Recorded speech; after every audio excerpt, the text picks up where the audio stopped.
आप लोग के लगातार कमेंट्स के माध्यम से प्रश्न आ रहे हैं कि आने वाली शिक्षक भर्ती में क्या यूपी टेट या फिर सीटेट के भी मार्क्स जोड़े जाएंगे।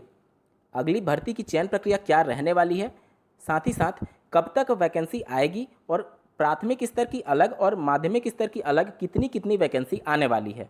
साथ ही साथ इस मुद्दे पर भी हम लोग बात करेंगे कि अगला जो सुपर टेट एग्जाम होने वाला है उसमें क्या कुछ महत्वपूर्ण बदलाव होने जा रहा है। यदि आप भी इन सभी मुद्दों से प्रभावित हो रहे हैं तो यह वीडियो आपके लिए बेहद महत्वपूर्ण होने वाला है। नमस्कार दोस्तों, मेरा नाम है नीरज और आप देख रहे हैं करियर बिट यूट्यूब चैनल। अगर आप इस चैनल पर पहली बार विजिट कर रहे हैं तो इसको सब्सक्राइब करते हुए बेल आइकन को प्रेस करना ना भूलें। सबसे पहले बात करेंगे कि आने वाली शिक्षक भर्ती में यूपी टेट या फिर सीटेट के मार्क्स जोड़े जाएंगे या फिर नहीं। तो इन दिनों सोशल मीडिया साइट्स पर ये स्क्रीनशॉट बहुत तेजी से वायरल हो रही है, जिसमें यह दावा किया जा रहा है कि प्राथमिक शिक्षा में सहायक अध्यापकों की भर्ती में अब साक्षात्कार नहीं होगा और सीटेट या फिर यूपी टेट के मार्क्स का 1/4 अंक जोड़ा जाएगा।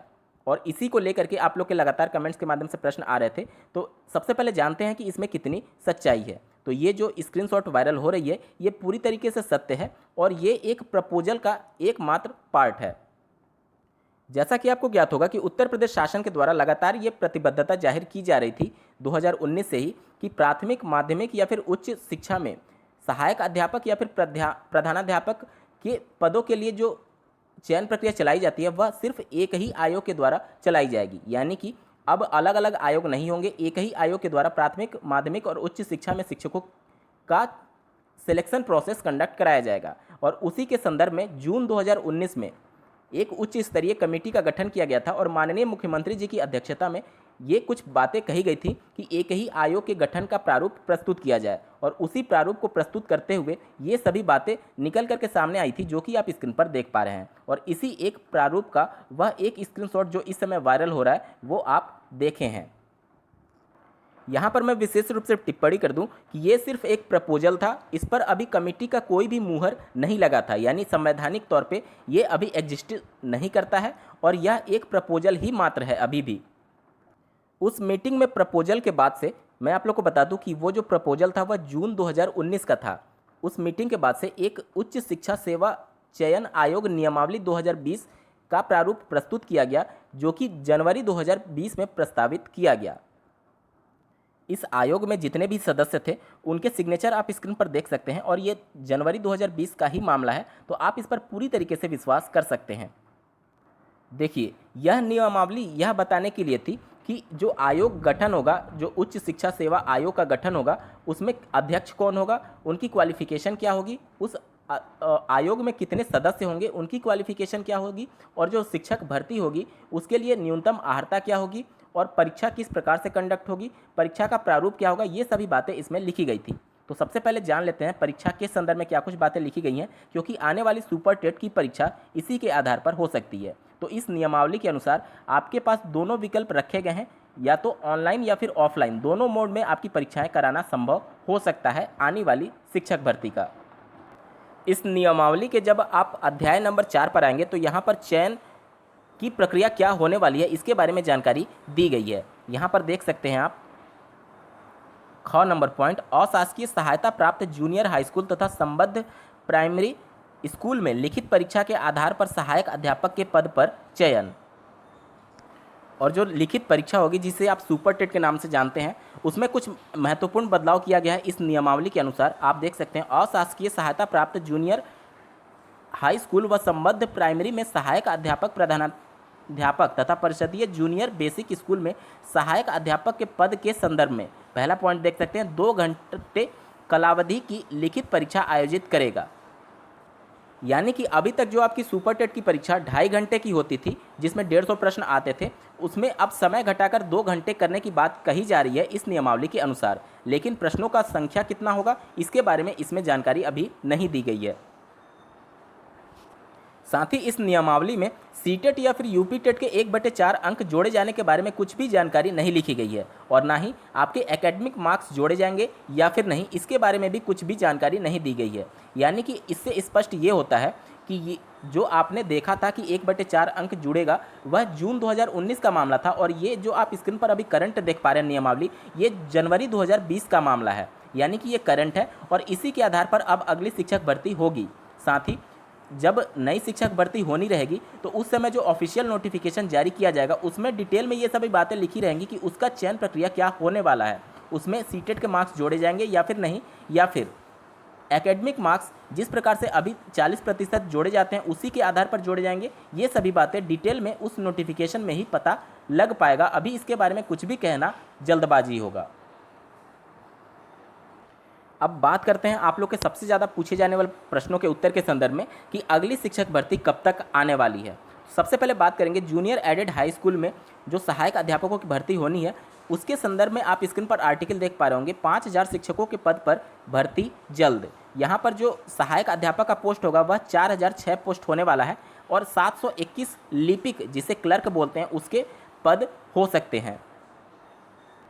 अब आप लोग के मन में ये ख्याल आ रहा होगा कि ये 1-1.5 साल से ऐसे ही बार बार न्यूज़पेपर में आर्टिकल आती है, लेकिन ये भर्ती एक्चुअल में कब आएगी। तो स्क्रीन पर आप दिनांक 22 जुलाई 2020 को यहाँ पर देख सकते हैं। शिक्षा निदेशक के द्वारा सभी मंडलीय सहायक शिक्षा निदेशक को ये लेटर लिखा गया है कि सभी जितने भी पोस्ट थे जूनियर एडेड हाई स्कूल में सहायक अध्यापक के लिए उसके अधियाचन के संदर्भ में और जो सीटें रिक्त हैं उसके बारे में जानकारी के संदर्भ में ये लेटर लिखा गया है। यहाँ पर देख सकते हैं किन किन जनपद में किस विद्यालय के द्वारा और कितनी संख्या में विद्यालय के द्वारा डेटा प्रोवाइड करा दिया गया और कितनी के द्वारा प्रोवाइड नहीं कराया गया, इसके बारे में ये बातें कही गई हैं। एक हफ्ते में 3 से 4 बार शासन के द्वारा इसके संदर्भ में जानकारी मांगी जा रही है। निश्चित तौर पर शासन भी प्रतिबद्ध है जल्द से जल्द इस भर्ती को कंप्लीट करने के संदर्भ में।